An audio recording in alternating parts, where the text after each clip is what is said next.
हम जब सही होते हैं तो हमको लगता है कि हम अगर सही बात बोलेंगे तो लोग खुश हो जाएंगे, हमारी तारीफ करेंगे। लेकिन ऐसा होता नहीं है। वास्तविकता कुछ और है। जब आप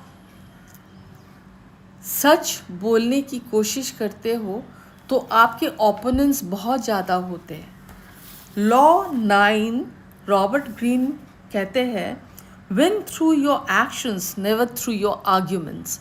ये बहुत एक मामूली सुनने लगने वाली एक लॉ है, लेकिन बहुत बहुत ही ज़ोरदार इसका जो एक आउटपुट है। इसको हम कैसे सॉल्व करें? हम अगर सच बोलेंगे तो लोगों को अच्छा नहीं लगेगा, उनको लगेगा कि वो झगड़ा करेंगे। और जैसे ही आप सच या आप अपनी टैलेंट को दिखाने की कोशिश करोगे तो आप अहंकारी लगोगे और आपके दुश्मन भी बहुत बन जाएंगे। So what do you do? बहस सामने वाले के अहंकार को चोट पहुंचाती है। घायल अहंकार बदलने की भावना पैदा करता है। नतीजा, आप सही होकर भी दुश्मन बना लेते हैं। वो हमारे जो एग्ज़ाम्पल्स है, जैसे बिरबल अकबर के कोर्ट में बहुत ही एक शातिर और स्मार्ट कोर्टियर थे। तो वो कैसे जीतते थे? बिना आर्ग्यू किए। वो झगड़ा नहीं करते थे। गलीलियो गलीली एक बहुत ही समझदार और इंटेलिजेंट व्यक्ति थे। उन्होंने चर्च के सामने ये बहस रखी कि पृथ्वी सूरज के चारों ओर घूमता है। ये सही था, लेकिन उस ज़माने में चर्च सब कुछ सुप्रीम कोर्ट से भी ज़्यादा ताकतवर होता था, राजा से भी ज़्यादा ताकतवर। तो जब गलीलियो ने चर्च के सामने बहस की, जो चर्च उल्टा बोल रहा था वो चर्च गलत था, लेकिन गलीलियो सही था। पृथ्वी सूरज के चारों ओर घूमता है। तो इससे क्या है कि वो गलीलियो को सज़ा दी चर्च ने। और क्या हुआ नतीजा? वो सही होते हुए भी वो हार गए, क्योंकि उनके पास सत्ता नहीं थी, ताकत नहीं थी। इसलिए झगड़ा या बहस ना करें और फिर अपने एक्शंस, अपने काम से आप कुछ भी या बहुत हद तक जीत सकते हैं। बहस क्यों नुकसानदेह है? सामने वाला अपमानित महसूस करता है। वो आपकी बात मानने की बजाय खुद को सही साबित करना चाहता है। अंदर ही अंदर वो आपकी विरोधी बन जाता है। तो इसका बहुत ही सुंदर एक एग्जाम्पल उन्होंने यहाँ पे दिया है कि जो सर क्रिस्टोफर रेन इंग्लैंड के एक बहुत ही माने जाने वाले व्यक्ति थे, जो आर्किटेक्ट थे। Actually he was a master of science. वो विज्ञानी भी थे और वो एक मैथमेटिशियन भी थे। फिर वो फिज़िक्स के भी स्पेशलिस्ट थे। वो फ़िलासफ़ी के भी बहुत और फिजियोलॉजी के भी बहुत जानकारी रखते थे। एस्ट्रोनॉमी के भी जानकारी रखते थे। लेकिन वो एज एन आर्किटेक्ट बहुत सालों तक उनका करियर बनाए रखा। तो एक बार मेयर ने उसे एक कॉन्ट्रैक्ट दिया कि वो वेस्टमिनिस्टर सिटी में एक टाउन हॉल, बड़ा सा टाउन हॉल बनाए। तो उनकी काम की तो सराहना किया जाता ही था। कोई भी उसके सामने ज़्यादा शर्त नहीं रखता था। लेकिन जब हॉल बन के रेडी हुआ तो मेयर को लगा कि इसमें कुछ कमी है। तो उसने कहा कि क्रिस्टोफर से कहा कि मुझे लगता है यहाँ पे 2 पिलर की ज़रूरत है, क्योंकि ऊपर का मंजिल नीचे गिर के नीचे आ सकता है, तो यहाँ 2 पिलर लगा दो। तो Christopher was a very wise man. उन्होंने क्या किया, मेयर से उन्होंने बहस नहीं की, उन्होंने 2 पिलर लगा दिए जो नीचे से ऊपर तक तो जाता था लेकिन सीलिंग को छूता नहीं था। और इस बात का मेयर को पता नहीं था, नीचे से देखने से लगता नहीं था कि वो सीलिंग को छू नहीं रहा है। जब सफाई करते समय सफाई कर्मी को दिखा तो वो देख रहे थे कि वो जो 2 पिलर लगाए गए थे बाद में, वो सीलिंग को टच नहीं कर रहा है। तो इससे साबित होता है कि वो पिलर की कोई ज़रूरत ही नहीं थी, वो जस्ट डमीज़ थे। मीन्स ऐसे ही सजाने के लिए रखे हुए थे।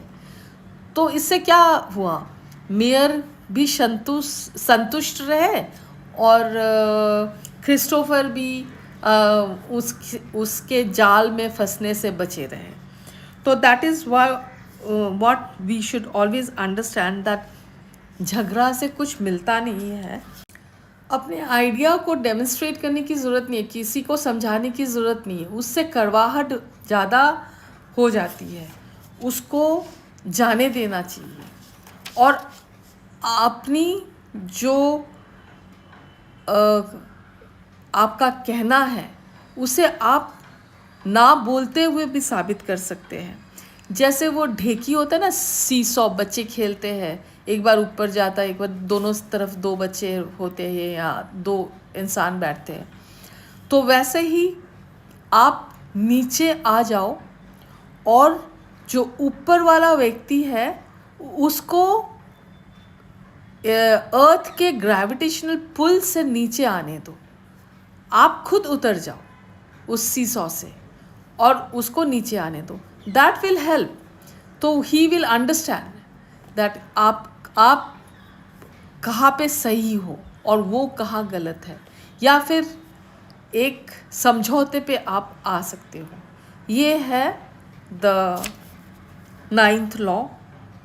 फिर हम जाते हैं 10th लॉ पे, जो कहता है कि infection, avoid the unhappy and unlucky.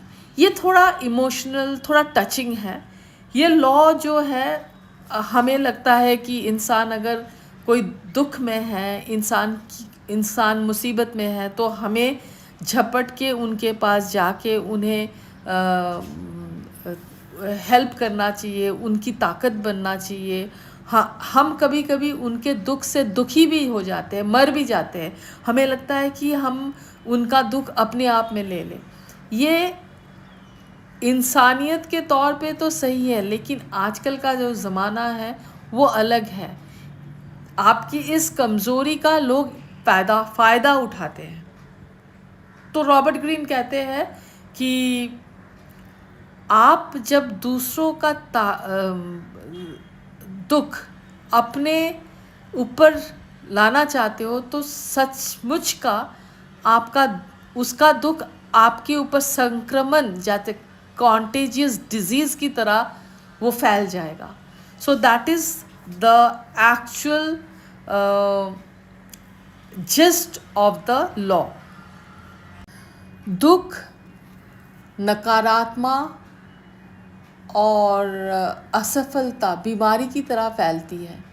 हमेशा जो शिकायत करते रहते हैं, खुद को पीड़ित मानते हैं, हर हालत में नकारात्मक सोचते हैं, बहुत पेसिमिस्टिक होते हैं, कभी कोई अच्छी बात कभी नहीं कहता, कभी किसी की प्रशंसा नहीं करता, ऐसे लोगों से दूरी रखना बहुत ही एक समझदारी की बात होती है। उससे आप अपने आप को बचा पाओगे। उन्होंने एक बहुत अच्छा एग्जाम्पल यहाँ पे दिया है कि टेलीरैंड नेपोलियन का वो दाहिना हाथ भी था, बायां हाथ भी था। बिना टेलीरैंड का नेपोलियन को चलता नहीं था। टेलीरैंड एक बहुत ही सॉफिस्टिकेटेड नोबल फैमिली से बिलोंग करता था, वो बहुत पॉलिश्ड था। और जो नेपोलियन है वो एक गरीब किसान का बेटा था, लेकिन वो बहुत अग्रेसिव था और बहुत वायलेंट भी था कभी कभी, और उसमें वो मैनर्स, वो डिसेंसी एकदम नहीं थी। लेकिन टेलीरैंड के साथ रहते रहते नेपोलियन को एक पॉलिशनेस, एक डिसेंसी, एक सॉफिस्टिकेशन, एक ही वॉज अ किंग, सो वो किंग जैसा हो गया था टेलीरैंड के साथ रहते रहते। टेलीरैंड राजा नहीं था, उनका कोर्टियर था, उनका सब कुछ था नेपोलियन का। तो दैट इज़ व्हाट वो कहते हैं कि जिस अच्छे संगत में रहोगे, जो बहुत लकी है, जो बहुत फॉर्चुनेट है, उनके साथ रहोगे तो उनकी अच्छाई आपके ऊपर आ जाएगी। आप गलत लोगों के साथ रहोगे तो कॉन्टेजियस डिजीज़ के जैसे पॉक्स हो या फिर ऐसे छूत वाली कोई बीमारी हो, वैसे ही आप पर आ जाएगी। तो इसके ऊपर भी हमें सोचना चाहिए और उसको इम्प्लीमेंट करना चाहिए।